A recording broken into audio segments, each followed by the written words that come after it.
Goeiemôre geliefdes en welkom weer eens by die Afrikaanse Evangeliese Kerk in Ierland. Geliefdes, vanoggend wil ek met julle gesels oor om vir God te tel. Om vir God te tel, in ons skrifgedeelte is die 7de hoofstuk van Nehemia hoofstuk 7. Maar as ons dan die woord van God oopmaak, kom ons maak net eers die oë toe. Goeiemôre Hemelse Vader. Here, ons kan dit 1000 keer sê, en dit sal nooit genoeg wees nie. Watter wonder is dit, watter eer is dit, om onder u kinders getel te word, om die voorreg te hê om by u voete te sit en vir u te vra, Vader, leer ons weer eens uit u woord. Here, vanoggend wil ons vir u vra om ons te leer, hoe moet ons maak om in tel te wees by u, om vir u te tel, om vir u saak te maak. Here, wil jy elkeen wat vanmôre luister op dan hierdie spesiale manier seën deur vir hulle geopende ore te gee om die boodskap te hoor, Here, om hulle verstand te open om dit te verstaan en hulle te lei om dit op hulle lewens toe te pas. Vader, en sal u my ook asseblief seën deur weer eens my lippe aan te raak, deur my te spreek, sodat dit u waarheid is wat van my sal uitgaan. In Jesus naam, amen. Geliefdes, het jy al ooit geworstel met gevoelens dat jou lewe nie die moeite werd is nie? Ek dink ons almal voel soms so, en ek in elk geval. Ek weet ek doen. Die lewe gaan so vinnig verby en ek dink dikwels aan wat bereik ek wat werklik saak maak. Hoe kan ek my lewe so spandeer dat dit iets waardevols is, dat dit vir iets waardevol stel? Die korrekte antwoord op daardie vraag is om ons lewens so te spandeer dat dit vir God en sy doel tel. As ons lewens vir God tel, dan tel dit nie net vir tyd nie, maar vir ewigheid. So die sleutelvraag word dus eintlik, hoe kan ek so leef dat my lewe vir God tel? En glo dit of nie, Nehemia 7 het 'n paar antwoorde op hierdie belangrike vraag. Dis een van daardie hoofstukke wat jou laat wonder hoekom God daarvoor plek in die Bybel gemaak het. En laat jou veral wonder wanneer jy besef dat verse 6 tot 73 in wese dieselfde is as Esra hoofstuk 2. Hoekom sou God hierdie lang lys van onuitspreekbare name een keer in die Bybel plaas, wat nog te sê 2 keer? Want dis nie die soort hoofstuk waarvan jy hou wanneer jy dit in jou Bybelstudie lees nie.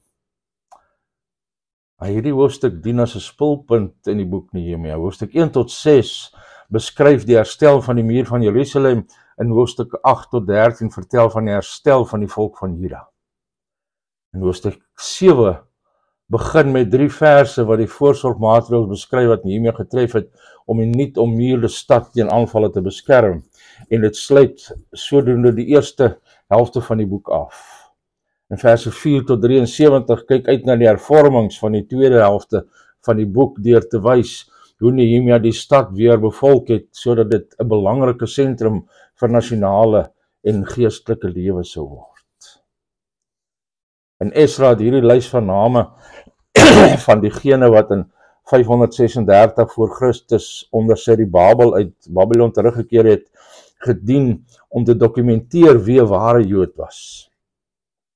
En hier in Nehemia byna 'n eeu later, in 444 voor Christus, beantwoord die lys die vraag, wie is beskikbaar om die stad weer te bevolk en vir tempelaanbidding te sorg?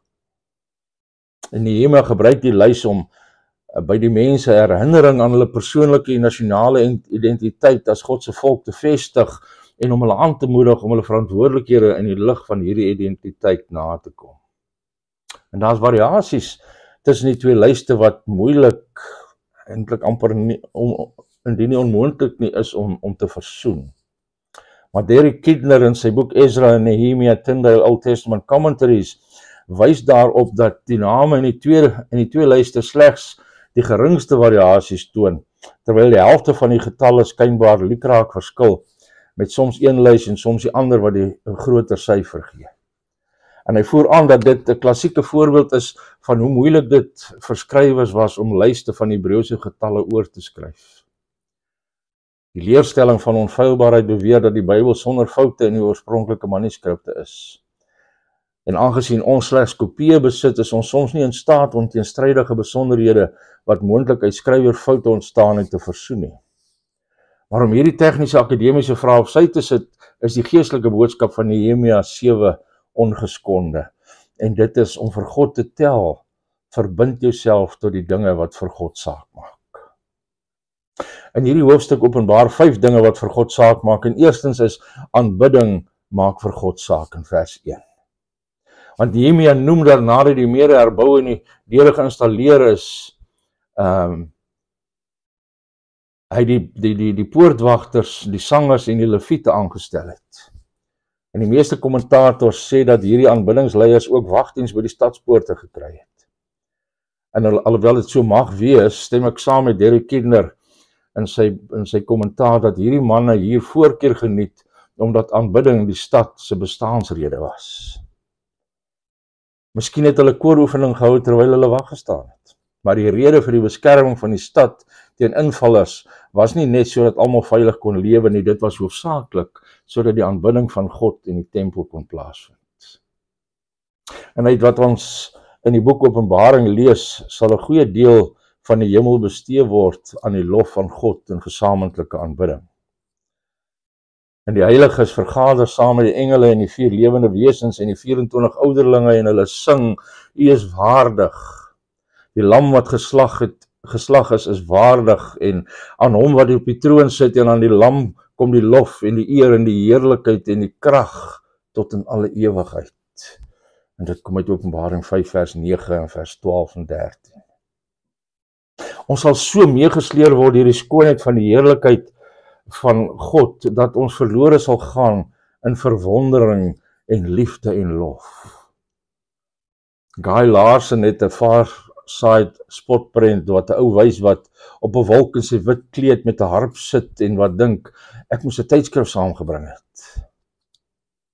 Dit is eintlik 'n bespotting en dit is ongelukkig hoe selfs baie Christene aan die hemel dink, dat dit 'n vervelige tyd gaan wees. Maar tot die mate wat ons dit dink, het ons nie die verstommende skoonheid van Jesus Christus gesien nie. Wanneer jy op 'n toneel van natuurlike skoonheid afkom, soos 'n pragtige sonsondergang by die Grand Canyon, selfs al ken jy niemand wat naby staan nie, dan wil jy iets vir hulle sê, jy wil vir iemand sê, "Sjoe, dis wonderlik, is dit nie?" En ons doen dit omdat skoonheid spontaan lof in ons skep en lof is die beste wanneer dit gedeel word. En die hemel sal 'n tyd wees om die oneindige skoonheid van die oneindige God in te drink en met ander te deel. As jy wil hê dat jou lewe vir God moet tel, groei as 'n aanbidder deur te groei om God in sy oneindige skoonheid te ken. En die tweede, godvrugtige karakter maak saak vir God, soos ons in verse 2 tot 3 sien. Nehemia was 'n voorbeeldige leier wat geweet het dat hy die verantwoordelikheid aan ander bekwame manne moes delegeer om effektief te wees. Terwyl sekere administratiewe vaardighede nodig is vir effektiewe leierskap, is die hoofvereiste 'n godvrugtige karakter. Nehemia het 2 manne gekies. Hanani was waarskynlik sy bloedbroer wat na hom en Susan gekom het met die verslag van Jerusalem se treurige toestand, onthou julle in hoofstuk 1, die eerste 3 verse. En hy word dan aangestel want hy was 'n getroue man en godvreesend bo baie, sê die woord. En saam word hulle beveel om nie die stadspoorte oop te maak totdat die son warm was nie, en om hulle te sluit en wag te staan wanneer hulle gesluit was. En ook moes hulle wag dat die inwoners van die stad aanstel, elkeen voor sy eie huis. En hier is daar 3 godvrugtige karaktertrekke, en die eerste is getrouheid. Die Hebreëse woord beteken betroubaar, waaragtig, ferm. Hanania was 'n man op wie hy kon staat maak. Hy het die waarheid gepraat en as hy beloof het om iets te doen, dan het hy dit gedoen. En as jy wil hê jou lewe moet vir God tel, werk daaraan om 'n getroue persoon te word. Want dit is 'n vrug van die Heilige Gees wat die Heilige Gees in ons voortbring terwyl ons in afhanklikheid van hom wandel, soos Galasiërs 5 vers 16 en 22 vir ons sê. Onthou, ons is almal rentmeesters van die gawes en die tyd wat God aan ons toeken. Paulus in 1 Korintiërs 4 vers 2 gesê, dat dit van rentmeesters vereis word, dat hulle betroubaar of dan getrou gevind word. Maar getrouheid is ook noodsaaklik in verhoudings. As jy iemand nie vertrou nie, dan sal jy nie naby daardie persoon kom nie. Jy hou altyd jou afstand uit vrees dat hy iets wat jy sal sê neem en dit miskien met verdraaiing aan ander sal openbaar. En as jy aanvoel dat iemand nie waaragtig is nie, dan vertrou jy hom nie en jy sal nie naby hom kom nie. En aangesien ons God, 'n getroue God is wat altyd die waarheid spreek en sy woord hou, sal ons in getrouheid groei soos ons in God vergroei. En laat ek kortliks 4 maniere voorstel van hoe om in getrouheid te ontwikkel. Herken en definieer die verantwoordelikhede wat God jou gegee het om te doen. As 'n Christen is jy verantwoordelik om God se gebooie te gehoorsaam, om 'n moreel suiwer lewe te lei wat hom eer. As 'n man en vader is jy verantwoordelik om in die basiese behoeftes van jou gesin te voorsien. As 'n ouer is jy verantwoordelik om jou kinders in God se weë op te lei. En as 'n begaafde lid van Christus se liggaam is jy verantwoordelik om hom in een of ander hoedanigheid te dien. Jy kan nie getrou wees as jy onseker is oor wat jy veronderstel is om te doen nie. En tweedens, begin met en moenie die klein dingetjies afskeep nie. Want as jy getrou is in klein dingetjies, sal jy getrou wees in baie, soos Lukas 16 vers 10 vir ons sê. En in hierdie konteks verwys klein dingetjies na jou bestuur van die geld wat God aan jou toevertrou het. Verkoos jy dit op selfsugtige strewes of belê jy dit wyslik vir God se doeleindes? Betaal jy jou rekeninge betyds? Is jy eerlik in finansiële sake? Hou jy jou woord? Leef jy 'n ordelike lewe? Hou jy afsprake betyds? En derdens, hou jou verhoudingsprioriteite reg. Jou verhouding met Jesus Christus is altyd eerste. En as dit, ek wil amper sê, wegval, val alles weg. Bring elke dag tyd saam met hom deur. Jou verhouding met jou familie is tweede. As ek nie my familieverhoudings behoorlik orde nie, is ek nie gekwalifiseerd om in die plaaslike kerk te lei nie, sê 1 Timoteus 3 vers 4 tot 5. Verhoudings is so belangrik dat Johannes sê dat as ek nie my broer lief het wat ek gesien het nie, ek nie God lief het wat ek nie gesien het nie, 1 Johannes 4 vers 20. En dan laastens, leer om jou tyd meer effektief te gebruik. Die meeste ontroue mense kla dat hulle nie tyd het om te doen wat hulle veronderstel is om te doen nie. Maar ons het almal dieselfde aantal ure elke dag. En getroue mense leer om hulle tyd goed te gebruik. En dan kom ons nou verder by die vrees vir God. Hanania was 'n getroue en Godvreesend, of was 'n getroue man en Godvreesend bo baie, sê die skrif vir ons. Die vrees vir God is 'n kwessie van grade. Sommige vrees God 'n bietjie, ander vrees God meer. En die vrees vir God groei uit kennis van God. Wanneer jy sien wie God is en jy besef wie jy is, werk in vergelyking met God, dan val jy op jou aangesig in vrees en besef dat hy jou tereg in die hel kon werp vir jou baie sondes. En selfs wanneer jy weet dat hy jou genadig was deur Christus, misbruik jy nie daardie genade deur oneerbiedig teenoor die Heilige Gees te word nie. Teen God te word nie.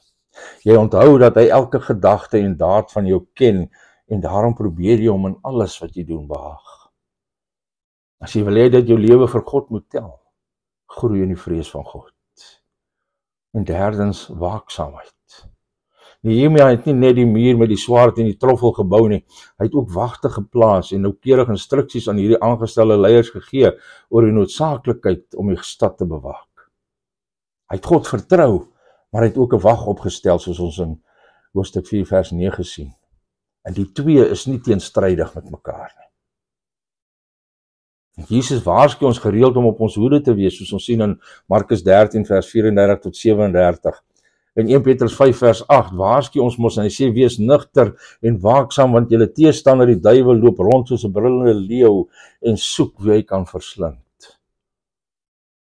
Ons moet oppas vir die geestelike gevare wat Satan oor ons paaie strooi, om te verhoed dat ons in die sondes verval, wat ons sal vernietig. As getroude paartjies, wees bedag op die gevare wat julle huwelik kan vernietig. As ouers, wees bedag op die gevare wat jou kinders kan vernietig. As kerkleiers, wees waaksaam vir die gevare wat God se kudde kan beskadig. En let daarop dat 'n tyd van sukses 'n kritieke tyd is om op jou hoede te wees. Die mure is gebou, die poorte was in plek. Dit sou so maklik gewees het om terug te sit en jou behoedsaamheid te laat sak. En die vyand slaan dikwels toe direk na oorwinning. So wees dan veral versigtig. En ons moet ook veral by ons eie huise op jou hoede wees. Nehemia het 'n opdrag gegee dat elkeen voor sy eie huis wag moes staan in vers 3. In ons tyd, wat beteken dit? Pas op watter films en TV-programme in jou huis kom en toegelaat word. Pas op wat op jou tuisrekenaar deurkom. Wees versigtig as jou kinders by 'n vriend se huis oornag oor wat hulle beplan om te doen en wie toesig hou. Onderrig en waarsku jou kinders oor geestelike gevare en hoe om te bel as hulle hulp nodig het. Om vir God te tel, verbind jouself tot aanbidding en tot godvrugtige karakter, want hierdie dinge maak saak vir God. En derdens, mense maak saak vir God, soos ons in verse 4 tot 73 sien. En vanuit die historiese verlossingsperspektief is hierdie Joodse genealogiese rekords belangrik, want toe die Messias na hierdie aarde gekom het, was dit belangrik om te bewys dat hy van die stam van Juda en die geslag van Dawid afstam. En wanneer ons deur die lys in Esra 2 sal werk in die toekoms, dan sal ons die verskillende kategorieë in detail deurgaan. So ek gaan dit nie nou hier doen nie.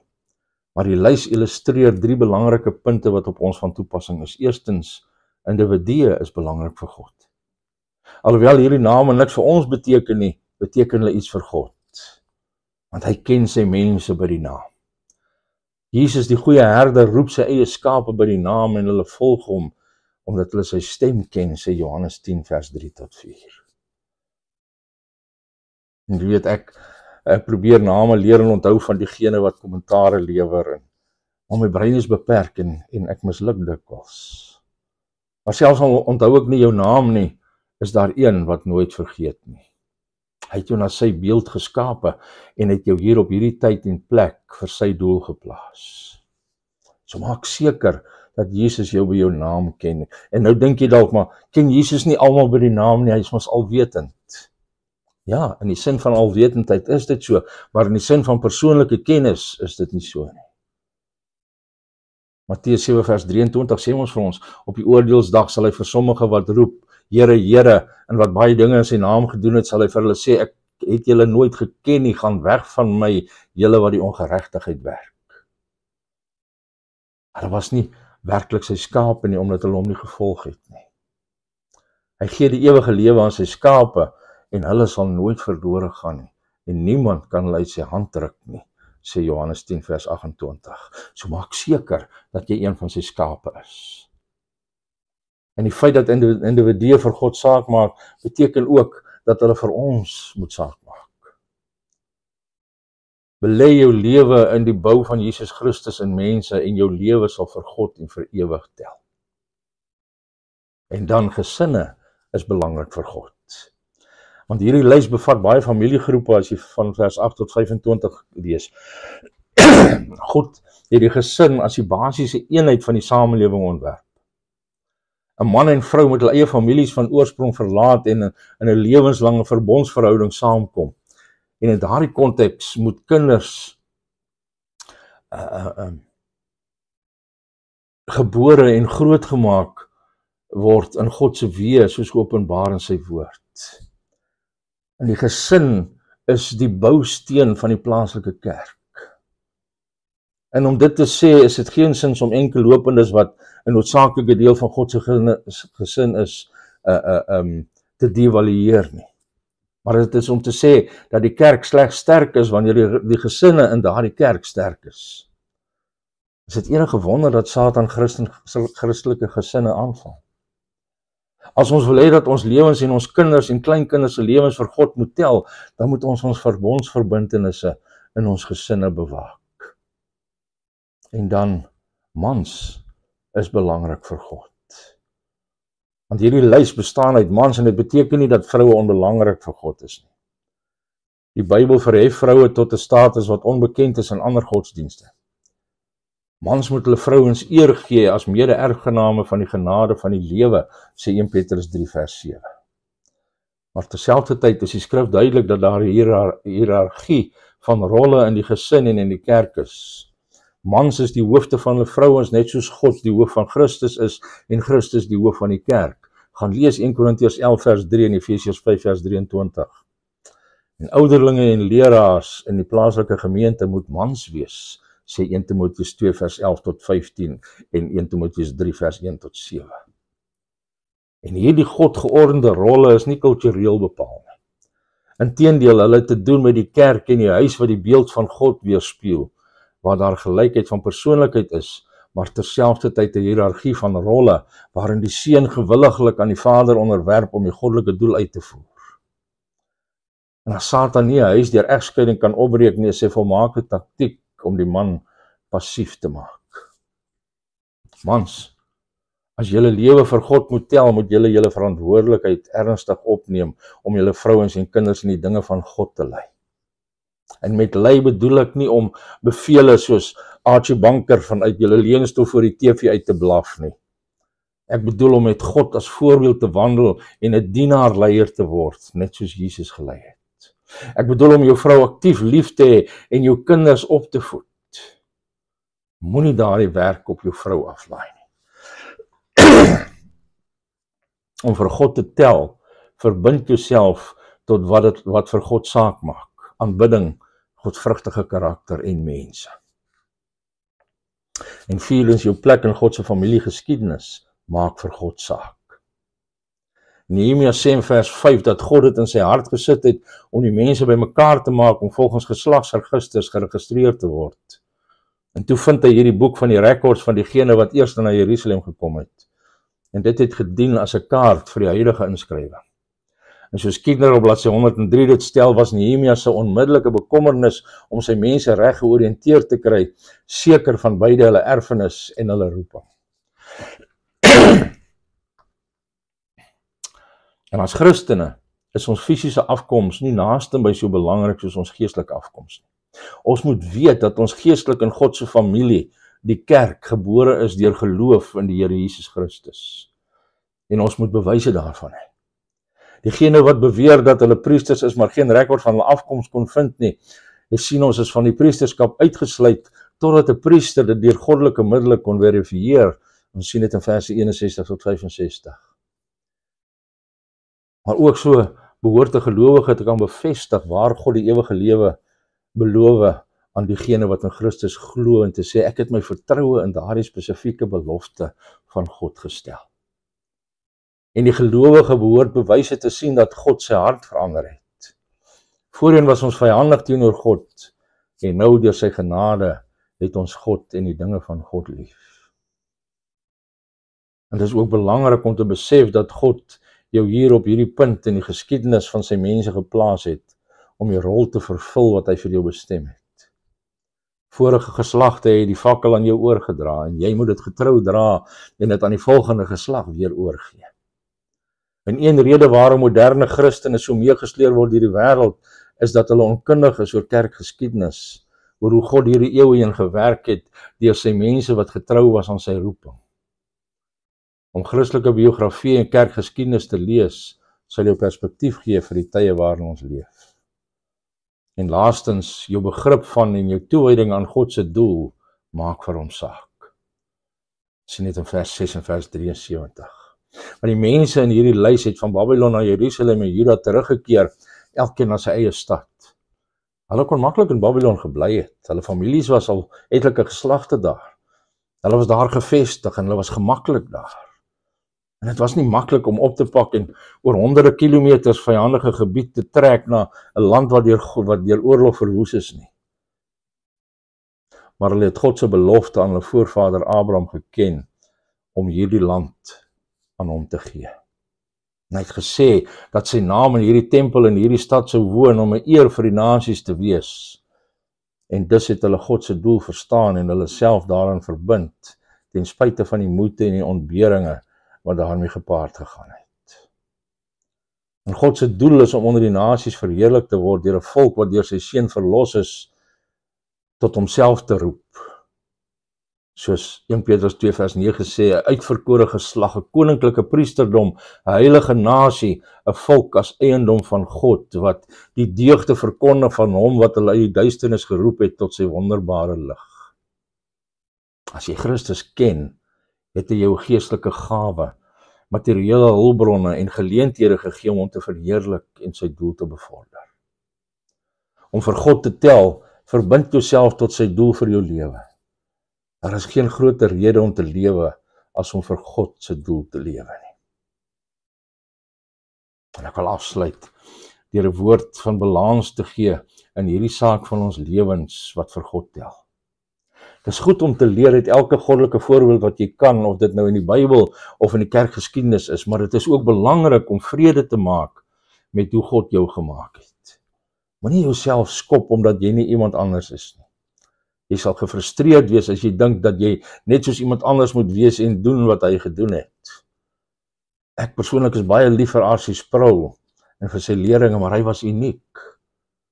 En ek hoop dat ek by hom leer, maar ek is glad nie Sproul nie en ek weet dit.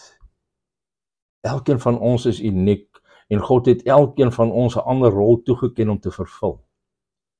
In Nehemia 7 was sommige priesters, ander was poortwagters, sangers, tempeldienaars. Elke rol is belangrik vir God. Ontdek wie jy in Christus is en wy jouself ten volle toe om alles te wees wat God wil hê jy moet wees. Jim Elliot, wat sy lewe op 28 vir die saak van die evangelie afgelê het in sy dagboek geskryf, waar jy ook al is, wees ten volle daar. Leef ten volle in elke situasie wat jy glo die wil van God is. Dit kom uit sy vrou se boek Through the Gates of Splendor. By jouself aan die dinge wat vir God saak maak. Dit is hoe jy jou lewe vir hom kan laat tel. Amen. Kom ons maak die oë toe. Here, baie dankie vir hierdie boek wat so half uit plek uit voel as ons om eerste net na hom kyk. Here, maar dankie vir die boodskap wat hierin opgesluit is. Dankie, Here, dat ons hieruit kan leer hoe ons 'n lewe kan lei wat vir U kan tel. Lei ons dan daarin, Here, dat ons waarlik so kan leef. In Jesus naam. Amen. Geliefdes, baie dankie dat julle saam geluister het. Mag hierdie weer eens voedsaam wees vir julle siele. Mag julle hieruit leer dat jy 'n lewe kan lei wat vir God tel. Mag dit so wees. Mag julle wonderlike Christusgevulde dag en 'n Christusgevulde week beleef, en as dit die Here se wil is, dan kom ons volgende Sondag weer by mekaar om verder uit sy woord te leer. Maar tot dan, mag God se genade met julle wees en mag God self met julle wees. En mag God julle seën. Shalom.